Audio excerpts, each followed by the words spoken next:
জিততে হইব পাগল লাগান, ফকির লাগান জিতলে হইতো না। দেখা যাইতো খেলা সুন্দর হইতো। প্রেমিকারে নিয়ে তো প্রেসারে থাকে না, সিলেটের টিম নিয়ে যত প্রেসারে ছিলাম। নোয়াখালী টিমে থেকেও যে সিলেটের হয়ে বোলিং করা যায় তার জন্য অসংখ্য ধন্যবাদ সাব্বির হুসাইনকে। অবশ্যই সিলেটি হৌরবাড়ির মইনালি আমরা দামান রে বা তাই না ইতা। সিলেট হিসেবে আমরা খুব খুশি, কারণ আজ আমরা জিততে পেরেছি। আমরা দেখতে পেরেছি মেহেদী হাসান মিরাজ, ওনার ইনিংসটা আমরা মোটেও পছন্দ হয় নাই। উনি আরো সামনের দিকে ভালো খেলতে হবে এবং টেস্ট না খেলে ওয়ানডে না খেলে টি-20-র মধ্যে খেলতে হবে। আর আরেকটা কথা বলতে চাই, আমরা ব্যাটিং লাইন যেটা এটা আরো ভালো করতে হইব। সুজামা ভালা বিদেশি প্লেয়ার আনতে হইব। আর মিরাজে ভালা একটা ব্যাটসম্যান আনতে হইব। দেখা যাইতো খেলা সুন্দর হইতো। আমরা বাংলাদেশের খেলা দেখলে যারা স্ট্রোক করি, আজকেও স্ট্রোক করেছি, তারা জিতা হয় না। জিততে হইব পাগল লাগান, ফকির লাগান জিতলে হইতো না। খেলতে হইব পাগল লাগান, প্লেয়ার হইতে পাগল লাগান, তারা জিতা হয় না। ভাই টাকা নাই, টাকা সব দিক দিয়ে আমরা এক্সপার্ট। শুধু খেলাটা হচ্ছে নর্মাল খেলা, এটাকে খেলা বলে না। খেলতে হবে টি-20-র মতো, প্লেয়ার হইতে হবে এবিডি মিলিয়ার্সের মতো। ব্যাট হাতে হলে শুধু হয় না, খেলতে হয় ভাগের মতো। আমাদের স্ট্রোক করে লাভ আছে, এই মাউন্ট আটনে যাবো এখন, লাভ আছে, কোনো লাভ আছে? খেলতে হইব বাঘের মতো, জিতবো বাঘের মতো। জিতে বলে না, বাঘের মতো জিতবো।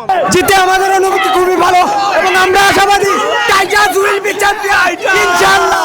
We are all Sylhet Tigers will be champion. আলহামদুলিল্লাহ সিলেট অনেক ভালো খেলেছে, খেলাটি অনেক আড্ডাডি হয়েছে। আমরা সবাই সিলেট বাংলাদেশের দ্বিতীয় লন্ডন। আমরা দুলাভাই আইরা সিলেট কামিং সুন, সিলেট বালাই বাংলাদেশ।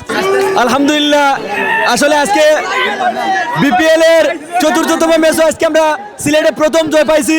আল্লাহর রহমতে আমরা সব দর্শক আমরা খুশি। কেন হচ্ছে অনেক কষ্টের পরে আমরা ম্যাচটা জিতেছি। তো হাস্যকর একটা ম্যাচ হলেও আমরা খুবই আনন্দিত। কেন হচ্ছে সিলেটের প্রথম জয়, আশা করি ইনশাআল্লাহ এবার বিপিএল আমরা টাইটান্সরাই জিতবো ইনশাআল্লাহ।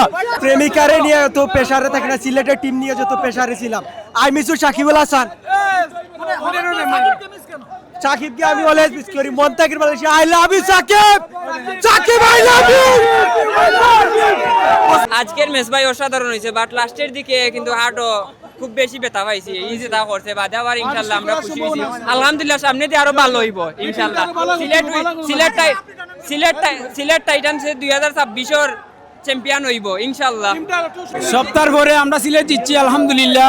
এখন সাব্বিরের লইয়া যে প্রশ্ন উঠছে, সাব্বির রহমান আজকে খুবই ভালো করছে, ফিনিশিং খুবই ভালো করছে। আরো আগে বাড়াইলে মনে হয় আমরা বেটার হইব, কারণ বেশ বিশ্বকাপের হ্যাঁ সাব্বির রহমানকে জাতীয় দল চাই এবং বিশ্বকাপে চাই।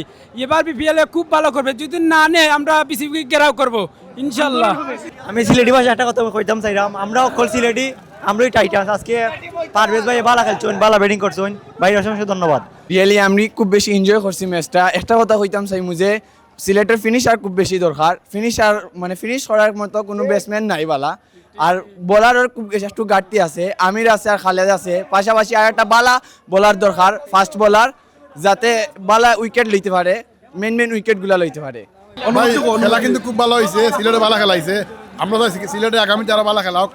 আর যে বিপিএল যে ডট দিছে রে ভাই লাস্টে দুই বলে মনত করছে, মনে কয় ঈদের টেকা তো উসল হয়ে গেছে। আর 2 নম্বর মনে মিডিয়া দেখাই দিচ্ছে, আরো খুশি চ্যাম্পিয়ন হইব। সিলেট অত্যন্ত চমৎকার খেলেছে, তবে সিলেটের আরেকটু উন্নতি দরকার, ঘাটতি আছে। যেমন মেহেদী হাসান মিরাজ ভাইয়া যে খেলাটা দিছে, আমরা সেটা প্রত্যাশা করি না। উনি টি-20 মাইন্ডে খেলতে হবে এবং খালেদ এবং আমির ভাইয়া যে বোলিং করেছে অত্যন্ত ভালো, এবং পাশাপাশি যে মইনালি এবং উমর ভাই ওরা আসলে সিলেট টিমটা অত্যন্ত চমৎকার হবে।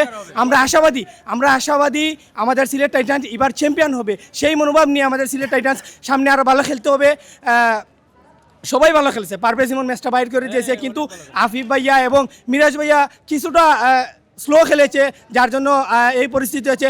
আশা করি আমরা সিলেট টাইটান্স সামনে ভালো খেলবে এবং চ্যাম্পিয়নের গৌরব অর্জন করবে। সিলেট টাইটান্স কি জি ভাইয়া। আলহামদুলিল্লাহ, কালকে আমরা ম্যাচটা হারছি। কালকে 190 রান শান্ত মুশফিক ভাইয়ের দুর্দান্ত এক জুটিতে কালকে 190 রান ওরা চেস করে ফেলছে। আজকে প্রত্যাশা ছিল আমাদের ব্যাটসম্যানরা অনেক ভালো করবে, কিন্তু দেখেন ওইখানে মাঠের দোষ কিছুটা, কার দোষ বলবো সেটা ব্যাটিং ডিপার্টমেন্টের। সেখানে মাঝের ওভারগুলোতে মেহেদী হাসান মিরাজ আউট হওয়ার পর খুব তাড়াতাড়ি আউট হয়ে যাচ্ছিল ব্যাটসম্যানরা। সেট ব্যাটসম্যান মিরাজ, সে কিন্তু আউট হয়েছিল। মিরাজ যদি একটু দেখে শুনে খেলতো আমাদের ক্যাপ্টেন, তাহলে ইনশাআল্লাহ সিলেট টিম ওইখানেই রান।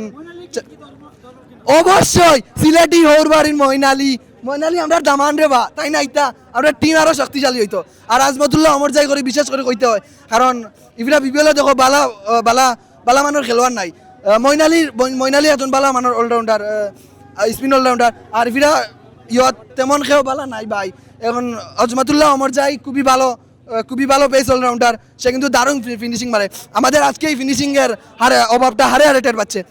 আজমতুল্লাহ অমর যাই আসলে সে কিন্তু দেখবেন IL T20 খুব ভালো পারফর্ম করছে, বলেও ভালো করছে, ব্যাটেও ভালো করছে। সে আসলে আমাদের টিমটা খুব ভালো হবে। আর আমরা দুকে পাচ্ছি যে টের পাচ্ছি একজন ভালো ফিনিশার, সেখানে ভালো অপশন হতে পারে যে আজমতুল্লাহ অমর যাই এবং মইনালি আসলে একজন বাড়তি খেলোয়াড় হিসাবে নিয়ে বলও করাতে পারবো এবং ব্যাটও করাতে পারবো। সিলেটের জন্য শুভকামনা রইল। আর সিলেট দলের কাছ থেকে আশা করবো যেন আমরা আগামী ম্যাচে খুব ভালো পারফর্ম দেখতে পাই প্লেয়ার থেকে। আর মেহেদী হাসান মিরাজের কথা বিশেষভাবে বলতে হয়, উনি যদি একটু ধরে খেলার চেষ্টা করতেন, কন্ডিশন বুঝে খেলার চেষ্টা করতেন, ওইখানেই কিন্তু ম্যাচটা জয় হতে পারতো। আমরা আশা করব যে সামনের ম্যাচগুলোতে সিলেট সিক্সার আমাদের আবেগ সিলেট সিক্সার ডেভিড ওয়ার্নার খেলছিল সিলেট টাইসেন্স খুবই ভালোভাবে কামব্যাক করবে। কালকের ম্যাচটা একটু আক্ষেপ হচ্ছে ভাই, 190 রান, আরো 10টা রান করতে পারলে আমরা জিতে যেতাম। হুসাইনকে অসংখ্য ধন্যবাদ ভাই, আমাদের সিলেটের হয়ে বোলিং করার জন্য। নোয়াখালী টিমে থেকেও যে সিলেটের হয়ে বোলিং করা যায় তার জন্য থ্যাংক ইউ, অসংখ্য ধন্যবাদ সাব্বির হুসাইনকে। ভাই আমি আপনার ফ্যান হয়ে গেছি ভাই। আপনি তো জীবনে তো আর বাংলাদেশ জাতীয় টিমে চান্স পাবেন কিনা জানি না, তবে যদি সিলেটে যদি আপনাকে কিনতে চায় তাও বলবো না কিনতে। নেক্সটে কোনো বিপিএল যেন সিলেট আপনাকে না কিনে কোনো সময়, কারণ আপনি সিলেটের হয়ে সবসময় বোলিং করবেন সবসময় ইনশাল্লাহ। এত সুন্দর করে যদি প্রথম 2 বল ডট হওয়ার পরেও নো বল আর লাস্টে যখন যদি ওয়াইডটা সুন্দরভাবে না দিত তাহলে তো সিলেট জিততেই পারতো না, তাই না? নো বল দেওয়ার পরে ফ্রি বল তাও শর্ট বল দিতেন। Thank you.